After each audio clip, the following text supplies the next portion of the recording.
अच्छे अच्छे काम किए हैं कि नहीं, इसका हम आकलन करते हैं। और हम जब ऐसी सभाओं में आप लोग आते हैं तो एक बात बहुत ज़रूरी है कि आप ध्यान से हमारी बातें सुने, चाहे हम हो चाहे भाजपा के नेता हो, ध्यान से हमारी बातें सुने और कोशिश करें इसका अनुमान लगाने का कि इन बातों में कुछ वजन है कि नहीं है कि नहीं। तो अभी हाल ही में मोदी जी आए थे राजस्थान, मैंने देखा उनका भाषण, कहने लगे कि ये कांग्रेस के नेता एक दूसरे को रन आउट करने में लगते हैं, ऐसा बोला उन्होंने। तो मेरे मन में ये बात आई कि भाई इनके बातों में तो कोई वजन ही नहीं है। हमारे सारे नेता, हमारे सारे कार्यकर्ता एकजुट होकर मजबूत बनकर रणभूमि में उतरे हुए हैं। बल्कि इनको भाजपा की अपनी स्थिति देखनी चाहिए। इनकी स्थिति क्या है? बिखरी हुई है इनकी पार्टी। हिट विकेट तो ये है राजस्थान में भाजपा वाले। तो ये बात उन्होंने की एक बात, और असलियत कुछ और है। कह रहे हैं कि हम लोग रन आउट करते हैं, हिट विकेट इनकी पार्टी है। इनकी पार्टी पूरी तरह से बिखरी हुई है। इनके नेता, जो बड़े बड़े नेता हैं, उनको इन्होंने परे कर दिया है। किसी को मालूम ही नहीं है कि अगर मुख्यमंत्री बनेगा तो कौन बनेगा, किसी को नहीं मालूम। बल्कि ये दूरबीन से जाकर ढूंढ रहे हैं पूरे राजस्थान में कि भाई हमारा नेता कौन बन सकता है, क्योंकि जो बड़े बड़े नेता थे उनको साइड कर दिया इन्होंने। तो बात यह है कि जब नेता आपके सामने आता है तो उसकी बातों के वजन को आप तोलिए कि किस आधार पर कह रहे हैं जो कह रहे हैं। आपके सामने अभी सचिन जी ने कहा कि भाजपा के जो ज़्यादातर नेता आते हैं वो धर्म की बात करते हैं, जाति की बात करते हैं। तो आपको सोचना पड़ेगा कि भाई धर्म की बात और जाति की बात चुनाव के समय क्यों होती है। जो नेता ये बात चुनाव के समय कर रहा है, इसका मतलब है कि उसके आधार पर आपसे वोट मांग रहा है। तो कह रहा है कि भाई धर्म के आधार पर वोट दो या अपनी जाति के आधार पर वोट दो। तो इसका मतलब है कि काम के आधार पर मांग नहीं सकता, क्योंकि जो असली नेता होता है, जिसने आपके लिए काम किया, जैसे रघु शर्मा जी ने आपके लिए काम किया, हमारी सरकार ने यहाँ पे आपके लिए काम किया, तो हम काम के आधार पर आपसे वोट मांगते हैं या आपसे समर्थन मांगते हैं। अब एक तरफ भाजपा के नेता जो ऐसी अजीब सी बातें करते हैं जब चुनाव के लिए आते हैं। मैं मध्य प्रदेश में थी, मध्य प्रदेश में 18 सालों से इनकी सरकार है, और 18 सालों से इनकी सरकार है, लेकिन एक काम का नाम नहीं लेते। जब मंच पे खड़े होते हैं वहां पे भी धर्म और जाति की बातें और उसी के आधार पर वोट। तो 18 साल से आपकी सरकार रही, आप काम पर वोट क्यों नहीं मांग रहे? मैं बताती हूँ। अभी कुछ दिनों पहले मैं गहलोत जी के साथ चुनाव प्रचार में निकली थी, तो मैंने गहलोत जी से पूछा, आपने यहाँ राजस्थान में अपनी सरकार में कितने रोजगार दिलवाए हैं? गहलोत जी ने कहा कि देखिए 2 लाख रोजगार तो दिलवा दिए हैं हमने, और 1 लाख और की हमने घोषणा की है, जिसमें से 40,000 प्रोसेस में है। और आप सोच सकते हैं कि यहाँ हमारी 5 सालों से सरकार है, यहाँ के मुख्यमंत्री कह रहे हैं कि कांग्रेस के शासनकाल में आपको 2 लाख रोजगार दिलवाए हैं। 18 सालों से बहनों और भाइयों मध्य प्रदेश में भाजपा की सरकार चल रही है। 18 सालों से 3.5 सालों में उन्होंने 21 रोजगार दिलवाए हैं। यहाँ 5 सालों में 2 लाख, वहाँ 3.5 सालों में 21, सिर्फ 21 रोजगार दिलवाए हैं।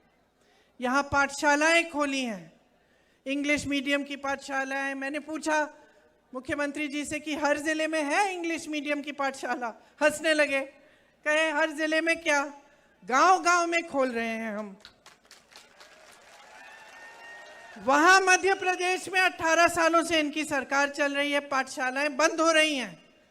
7,000 से ज्यादा स्कूल बंद हो चुके हैं। यहाँ पे केकड़ी में आपके लिए नया जिला बनाया गया, यहाँ पे 400 बेड का अस्पताल बनाया गया। जब कोरोना हुआ तो काफी जाने इन चीजों से बची। पिछले 5 सालों में कांग्रेस की सरकार ने जो काम किया, जो आपकी सेवा की, उसी के आधार पर हम आपसे वोट मांगते हैं। इसीलिए यहाँ पे जो आपकी सरकार है, अगर हम देखें तो चाहे हमारी यहाँ की सरकार को देखें, चाहे छत्तीसगढ़ में कांग्रेस की सरकार को देखें, तो किसानों के लिए कितना काम किया है। 15,000 करोड़ का कर्ज माफ हुआ है। आप पूछिए जरा, किसी प्रदेश में भाजपा ने किसान का कर्ज माफ किया है? आपने काले कानून की बात की। जब काले कानून के खिलाफ देश का सारा किसान आंदोलन कर रहा था, तब ये क्या कर रहे थे? इनके मंत्री के बेटे किसानों को अपनी जीप के पहियों के नीचे कुचल रहे थे उत्तर प्रदेश में, और वही मंत्री इनके साथ मंच पे बैठा रहता था। जब वो काले कानून आए, तब किसान की कोई सुनवाई हुई?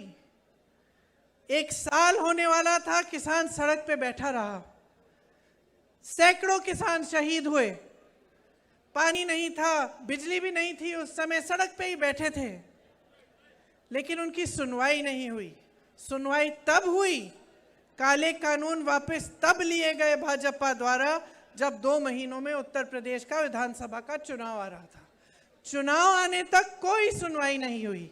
हम जब कहते हैं प्रदेशों में कि हम कर्ज माफ करेंगे किसानों के, तो मालूम है ये लोग क्या कहते हैं? क्या कहते हैं? कहते हैं पैसे नहीं है इन चीज़ों को करने के लिए। जिस समय किसानों का आंदोलन चल रहा था, उस समय उत्तर प्रदेश के किसान का 15,000 करोड़ का बकाया था, गन्ने का बकाया। गन्ने का 15,000 करोड़ का बकाया था। उसके थोड़े ही बाद मोदी जी की सरकार ने कहा कि हम 20,000 करोड़ रुपए खर्चेंगे, दिल्ली का जो संसद भवन है उसको सुंदर बनाना है। तो हम उस समय पूछ रहे थे कि ये जो 15,000 करोड़ का जो बकाया है गन्ने का, ये क्यों नहीं दे रहे हो? कह रहे थे हमारे पास पैसा नहीं है। किसानों के कर्ज को माफ करने के लिए पैसा नहीं था, लेकिन संसद को जो 70 साल से अच्छा खासा चले आ रहा था संसद भवन, उसको सुंदर करने के लिए आपके पास 20,000 करोड़ हैं। क्यों? क्योंकि उसको करने से आपका मान सम्मान बढ़ रहा है और किसानों की कोई परवाह ही नहीं है आपको। 2000 यूनिट यहाँ पे आपको बिजली की फ्री में मिली है। सिंचाई का बिल माफ हुआ है। यहाँ आवारा पशु की जो समस्या थी, उसके लिए आपकी मदद के लिए सरकार ने सोचा कि किस तरह से मदद कर सकते हैं, तो 67 लाख मीटर की तारबंदी की। छत्तीसगढ़ में हमारी सरकार है, यही समस्या वहाँ थी, तो सरकार ने गोबर खरीदना शुरू किया, क्योंकि ये सोच थी कि अगर हम गोबर खरीदना शुरू करें तो लोग इस जानवरों को अपने घर में रख लेंगे, पाल लेंगे, क्योंकि उससे कमा लेंगे। तो बहुत उनकी सुविधा हुई। जो आवारा पशु घूम रहा था उसको लोगों ने रख लिया घर में, और सरकार ने गोबर खरीदी, गोबर का गोबर गैस बनाया, अन्य चीज़ें की, तो सबका फायदा हो गया। इसी तरह से हमारी सरकार यहाँ कह रही है कि हमारी सरकार दोबारा बनेगी तो हम भी गोबर खरीदना शुरू करेंगे यहाँ पे, ताकि राजस्थान में भी ये समस्या हल हो सके। और ये लंपी की जो बीमारी आई थी, इस समय भी 40,000 प्रति गाय का मुआवजा मिला था आपको। अन्य जगह जहाँ इनके प्रदेश हैं, वहाँ पे इस तरह के काम नहीं होते। हम खुद देखते आ रहे हैं, इसलिए मैं कहती हूँ बातों का वजन समझो। ये जब कहते हैं कि आपके लिए करेंगे, इनसे पूछिए ना किया क्या है। मध्य प्रदेश में 18 सालों से सरकार चली आ रही है, वहाँ पे स्कूल बंद हो गए हैं, वहाँ पे आवारा पशु की समस्या इतनी खराब हो गई है कि पूरी रात पूरे दिन पहरेदारी करनी पड़ती है खेतों की किसानों को। किसी ने सुनवाई ही नहीं की, किसी तरफ से इनकी सुनवाई नहीं है। इनकी जो है सोच जो है ना भाजपा की सरकारों की, आपको समझना पड़ेगा आज। इनकी सोच, इनकी जो विचारधारा है, ये इसके 2 पहलू हैं। सबसे पहले तो ये है कि जो गरीब है, जो मिडिल क्लास है, उसके लिए कोई सोच नहीं है। आपसे सींचना और आपसे खींचना और बड़े बड़े उद्योगपतियों को सींचना, ये उनकी नीति है। अब कैसे मालूम पड़ता है? कैसे मालूम पड़ता है? आपके कर्ज माफ करने के लिए कहते हैं कि पैसे नहीं हैं। बड़े बड़े उद्योगपतियों के इन्होंने हजारों करोड़ माफ किए हैं। आज इनके राज में मेरे ख्याल से देश के इतिहास में कभी ऐसा नहीं हुआ होगा कि देश का किसान 27 रुपए प्रतिदिन कमाता है और अडानी जी एक इंसान, एक अडानी 16,000 करोड़ रुपए एक दिन में कमा रहा है। सोचिए ये पैसे आ कहाँ से रहे हैं? देश की सारी संपत्ति इनको दी जा रही है, सारे हवाई अड्डे, सारे बंदरगाह, बड़ी बड़ी कंपनियां जिससे आपको रोजगार मिलते थे, ये सारा इनके बड़े बड़े उद्योगपति मित्रों को मिल रहा है। यहाँ सरकारी कर्मचारी रो रहा है, कह रहा है भाई पुरानी पेंशन दे दो हमें वापस। 20 साल से हम मेहनत करते हैं, 20 सालों के लिए हर महीने आप हमारा पैसा काटते हैं पेंशन के लिए। हमारी मेहनत, हमारी कमाई आप हर महीने काटते हैं। 20 सालों के बाद हमें सुरक्षा चाहिए। जैसे पहले हमें पेंशन के पैसे हमें दिए जाते थे उसी तरह से दीजिए। ये लोग क्या कर रहे हैं? पेंशन के पैसे इकट्ठे करके उनका निवेश कर देते हैं। अब सरकारी कर्मचारी कह रहा है कि भाई ये मेरे पैसे हैं, मेरी 20 साल की कमाई है जो आपने हर महीने काटी, आप इसका निवेश कहीं गलत जगह कर लिए और ये पैसे आप गवा दें तो मेरा क्या होगा, मेरी कमाई का क्या होगा? सरकारी कर्मचारियों की कोई सुनवाई नहीं है। इनके हर प्रदेश में नई पेंशन स्कीम चल रही है, कांग्रेस के हर प्रदेश में पुरानी पेंशन स्कीम चल रही है। राजस्थान में है, हिमाचल में है, छत्तीसगढ़ में है, हर जगह, कर्नाटका में हर जगह पुरानी पेंशन की स्कीम। हम नहीं कह रहे कि पैसे नहीं हैं, हम कह रहे हैं हम पैसे ढूंढ के निकालेंगे इसके लिए। हम कह रहे हैं हमें कर्ज माफ करना है, हम पैसे ढूंढ के निकालेंगे। अब इनकी सोच देखिए। मेरी बहनें बैठी हुई हैं, महिलाओं के लिए यहाँ पे आपकी सरकार ने बहुत किया है। सबसे पहले तो आपके लिए महंगाई की राहत कैंप बनाए। अब सोचिए कि ये नौबत आ गई है कि केंद्र सरकार इतनी महंगाई बढ़ा रही है कि प्रदेश की सरकार को राहत के कैंप लगवाने पड़ रहे हैं। सिलेंडर आपको 500 में मिल रहा है, 1 करोड़ लोगों को बिजली बिल की बिल जो शून्य हो गई, इंदिरा रसोई बनाई गई, 8 रुपए में आपको भरपेट भोजन मिलता है, 40 लाख मोबाइल दिए गए महिलाओं को, छात्राओं को स्कूटी देने का काम शुरू हुआ है, केजी से पीजी तक निःशुल्क शिक्षा महिलाओं के लिए, सरकारी बसों में आधा किराया, सरकारी नौकरियों में 30% आरक्षण, 10वीं पास होने पर 10,000 रुपये, 12वीं पास होने पर 20,000 रुपये। अब हम इसकी तुलना करते हैं भाजपा के प्रदेश से, मध्य प्रदेश से। 18 सालों के लिए महिलाओं के लिए कुछ नहीं किया। 18 सालों के लिए कुछ नहीं किया। अब चुनाव आ रहा है, 2 महीनों पहले इन्होंने महिलाओं को कहा कि अपने खाते खोलो, हम आपके खातों में पैसे डालेंगे। 2 महीने पहले। 18 साल से इनकी सरकार चल रही थी, 18 सालों से महिला की कोई सुनवाई नहीं थी। महिला तो 18 साल से संकटों का सामना कर रही थी, संघर्ष का सामना कर रही थी। देखिए, चाहे महंगाई हो, चाहे समाज का बोझ हो, महिला ही उठाती है। महंगाई का सामना सबसे ज़्यादा महिला करती है। जिस दिन घर में दिहाड़ी नहीं आती उस दिन महिला भूखी रहेगी, सबको बाकी सबको खिला के सोएगी। क्या बात है? बातें नहीं सुननी? फिर अब बोलूं? तो चाहे हम महिलाओं की बात करें, चाहे हम किसानों की बात करें, चाहे हम सरकारी कर्मचारियों की बात करें, चाहे हम छोटे, जहाँ यहाँ बहुत सारी छोटी दुकानें हैं, छोटे बिजनेस हैं।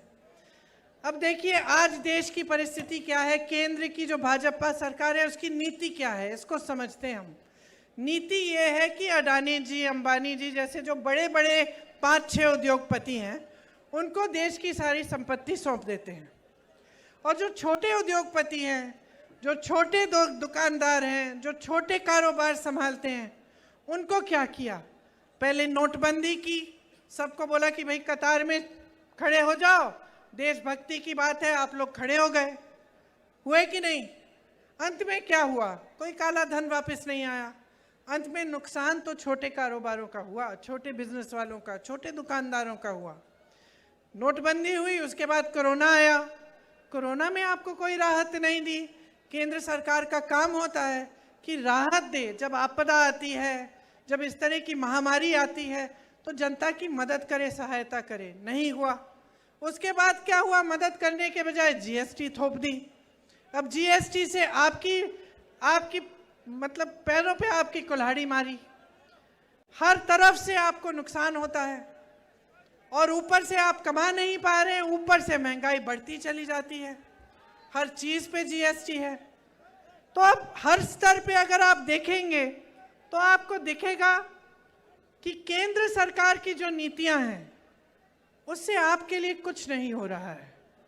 और जहां जहां इनकी प्रदेश की सरकारें हैं वहां स्वास्थ्य की सुविधाएं ठप है, शिक्षा की सुविधाएं ठप है, आपके लिए, किसानों के लिए जो सुविधाएं हैं वो खत्म है। तो आपके सामने एक दो राहें हैं।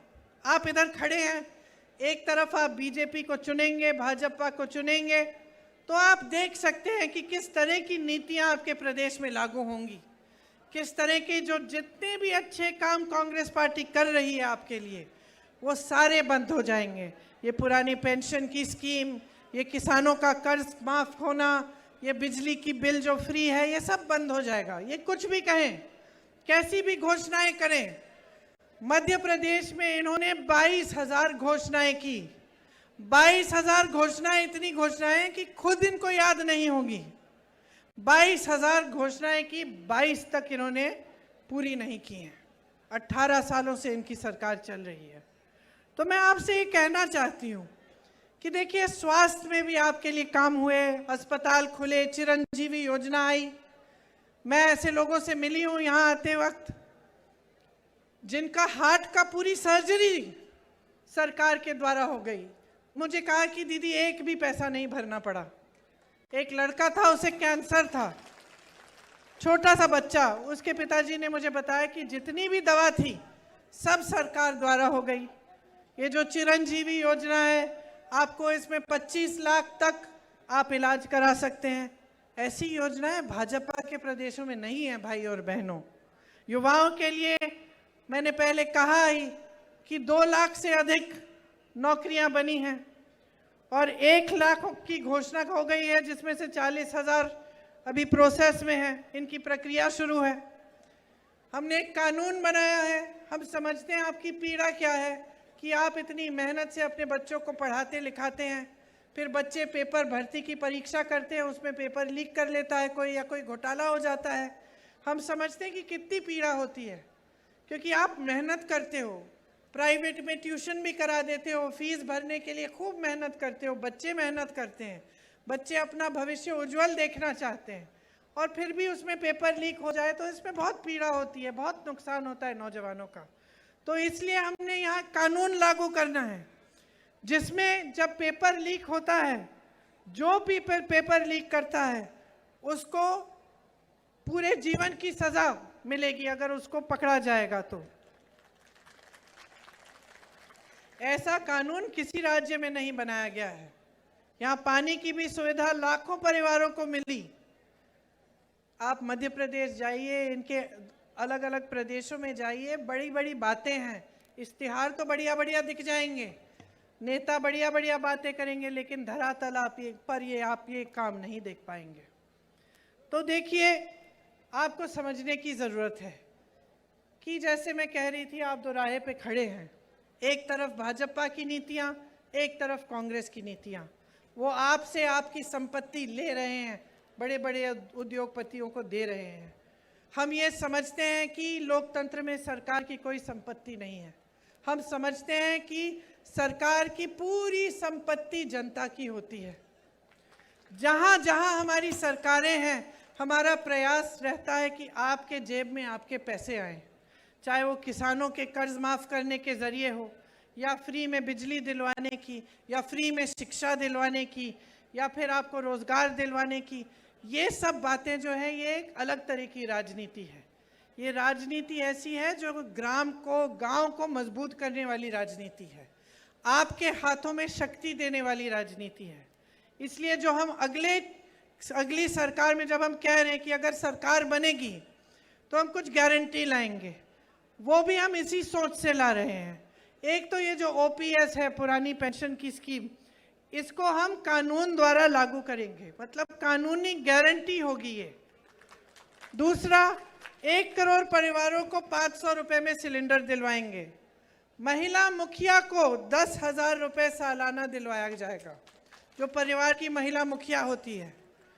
2 रुपए प्रति किलो गोबर को खरीदा जाएगा आपसे, मतलब कि वही जो हमने छत्तीसगढ़ में लागू किया यहाँ लागू होगा, ताकि ये जो आवारा पशु की जो समस्या है थोड़ी कम हो जाए।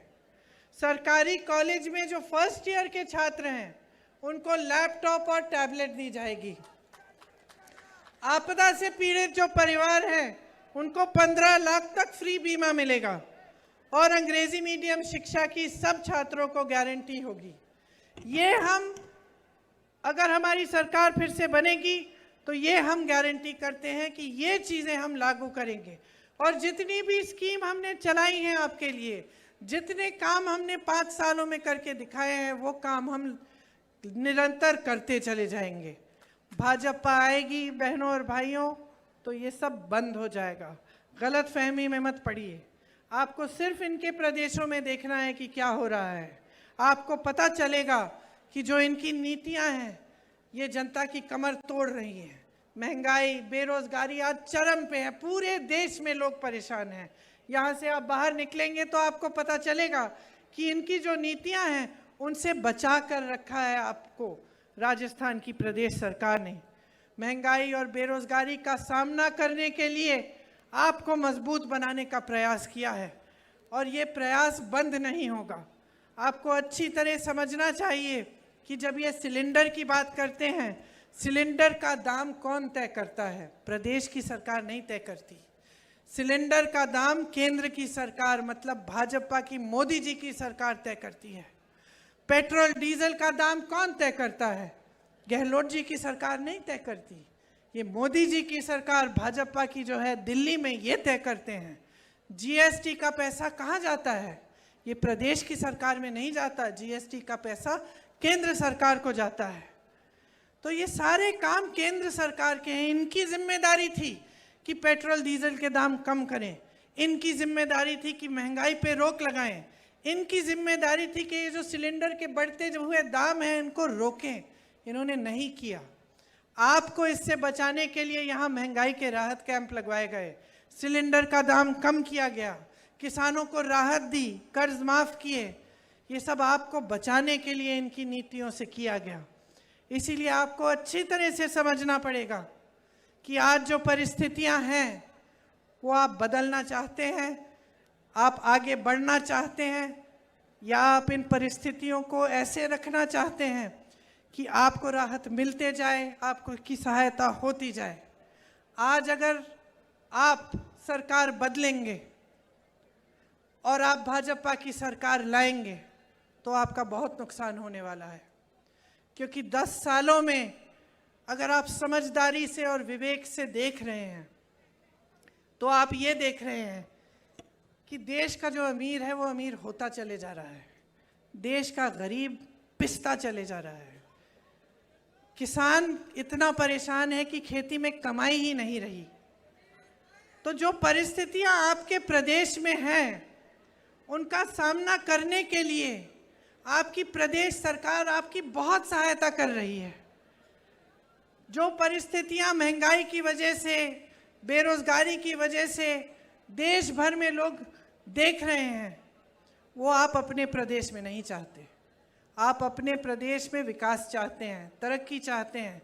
आपने देखा है कि किस तरह से अगर एक अच्छी सरकार हो जिसकी सही नीयत हो तो आपके लिए ऐसी तमाम योजनाएं, परियोजनाएं बनती हैं जिनसे आपकी सुविधा होती है। तो ध्यान से समझ लीजिए, आज जो राजस्थान में हो रहा है उसको रोकिए मत। आज जो काम चल रहा है उसको रोकिए मत। आज जो आपको सुविधाएं मिल रही हैं उन्हें रोकिए मत। अगर आप भाजपा में इस बार अपना वोट डालेंगे भाजपा के लिए और अपना विश्वास उनमें डालेंगे तो आपके साथ वही होगा जो मध्य प्रदेश की जनता के साथ हो रहा है। परेशान हो जाएंगे, पीड़ित रहेंगे और आपकी कहीं सुनवाई नहीं होगी। आपको समझदारी से, अपने विवेक से अपना वोट देना पड़ेगा। और देखिए, हम लोग कहते हैं कि लोकतंत्र है, इसका मतलब क्या होता है? आज़ादी की लड़ाई जब लड़ी तो किस लिए लड़ी? नेताओं ने अपने लिए तो नहीं लड़ी कि वो आज़ाद होंगे, आपके लिए लड़ी कि जनता आज़ाद होगी, जनता अपना शासन खुद करेगी, स्वराज जिसको कहते थे। इसका मतलब है कि गांव में मजबूती आएगी, आप सशक्त बनेंगे। और सबसे बड़ी चीज़ लोकतंत्र में आपको क्या दी गई? आपका वोट। और ये जो वोट है ना, इसको धर्म के आधार पर, जाति पे के आधार पर, इन पे डाल डाल के आप खुद अपना नुकसान कर रहे हैं। और नुकसान मैं इसलिए कह रही हूं क्योंकि ये बातें राजनीति में इनका इस्तेमाल हो रहा है। आपके लिए नहीं कह रहे हैं ये बातें, ये आपके जज्बातों को उभारने के लिए कह रहे हैं कि देखो चुनाव आएगा, हम मंच पे खड़े हो जाएंगे, हम धर्म की बातें कर लेंगे, हमको वोट मिल जाएगा। और जहाँ जहाँ इनकी सरकारें हैं, मैंने एक अनोखी चीज़ देखी है, आपको बताना चाहती हूँ। मैं छत्तीसगढ़ के मुख्यमंत्री जी से बातचीत कर रही थी, तो हम दोनों ये बात कर रहे थे कि जैसे छत्तीसगढ़, राजस्थान जैसे प्रदेश हैं, उसमें सरकार की एक जवाबदेही बनी हुई है। मतलब जो नेता है, मुख्यमंत्री है, मंत्री है, वो जानता है कि जनता को जवाब देना पड़ेगा। हम काम कर रहे हैं, काम के आधार पर हम जाके वोट मांगेंगे तो काम तो दिखाना पड़ेगा, है कि नहीं? और हम ये बात कर रहे थे कि अनोखी बात यह कि जहाँ भाजपा की सरकार है उन्हें ये एहसास नहीं है। जहाँ भाजपा की सरकार है वो नेता सोचते हैं कि उन्हें काम करने की कोई ज़रूरत नहीं है, क्योंकि वो काम के आधार पर वोट मांगने नहीं आते, धर्म के आधार पर आते हैं। तो वो सोचते हैं कि भाई हमें तो वोट मिलना ही है, हम धर्म की बातें कर लेंगे, अच्छी अच्छी बातें, लोग हमारी बातों को मान जाएंगे, लोगों के जज्बात जुड़ जाएंगे हमसे, तो काम करने की क्या ज़रूरत है? तो ये आज भाजपा के नेताओं की मन में जो है ये बात बैठ गई है, इनकी आदत बन गई है। ये इनको ये भी नहीं लगता कि आपके सामने आए तो आपके काम की बात करें। आपके प्रति जो जवाबदेही है ना, इनके प्रदेशों में ख़त्म हो गई है। तो मैं सिर्फ आपसे एक बात कहना चाहती हूँ कि भाई जवाबदेही मांगो।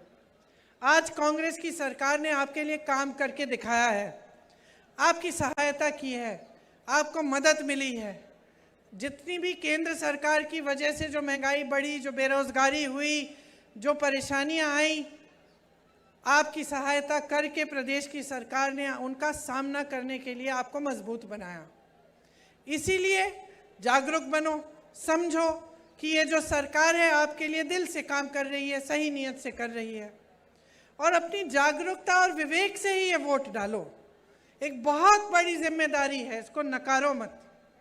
कोई आकर फिजूल की बातें करे, आपके सामने इधर उधर की बातें करे, इनकी बात मत मानो, बहुत हो गया है। देश बिगड़ रहा है। 10 सालों से देश में केंद्र में इनकी सरकार चली आ रही है। 10 सालों से बार बार यही बातें, जैसे पायलट जी ने कहा, कभी भारत पाकिस्तान, कभी हिंदू मुसलमान, कभी धर्म, कभी जाति। इससे आपका नुकसान हो रहा है, सिर्फ इनका फायदा हो रहा है। सोच लीजिए, एक दूसरे को लड़ाने में कभी आपका फायदा नहीं होता, कभी किसी गरीब का फायदा नहीं होता। लड़ाइयाँ झगड़े होते हैं, घृणा होती है, समाज में फूट फैलती है, तो आपका नुकसान होता है। आपने कभी देखा है कि किसी नेता का नुकसान हुआ? आपने कभी देखा कि कोई दंगा हो गया और उसमें नेता का नुकसान हो गया, उसका कुछ खराब हो गया, उसको चोट आ गई, उसके बच्चों को चोट आ गई? कभी देखा है? कभी नहीं, कभी नहीं। तो समझ लो कि इन बातों से नुकसान हो रहा है आपका। राजनीति होनी चाहिए आपके विकास के लिए, सीधी सी बात है। नेता का कोई धर्म नहीं होता, नेता का धर्म होता है सेवा करना। यही सबसे बड़ा धर्म होता है नेता का। हमारे देश में हम सब धार्मिक लोग हैं, सबके दिल में धर्म है, ऐसा नहीं है कि किसी के में नहीं है, चाहे किसी भी धर्म के हों। चाहे हम हिंदू हो, मुसलमान हो, ईसाई हो, बौद्ध हो, कुछ भी हो, अपने धर्म को हर हिंदुस्तानी मानता है और उसकी श्रद्धा है उसके प्रति। लेकिन राजनीति में नेता को ये समझना पड़ेगा कि उसका सबसे बड़ा धर्म देश सेवा, जनता की सेवा है, और ये समझाना आपका काम है। अब आपने 10 सालों से देख लिया, बड़े बड़े आप इश्तिहार देखते हैं, ऐसा लगता है कि देश बहुत तरक्की कर रहा है। तो ठीक है, देश तरक्की कर रहा है तो भाई तुम तरक्की क्यों नहीं कर रहे हो? अगर देश तरक्की कर रहा है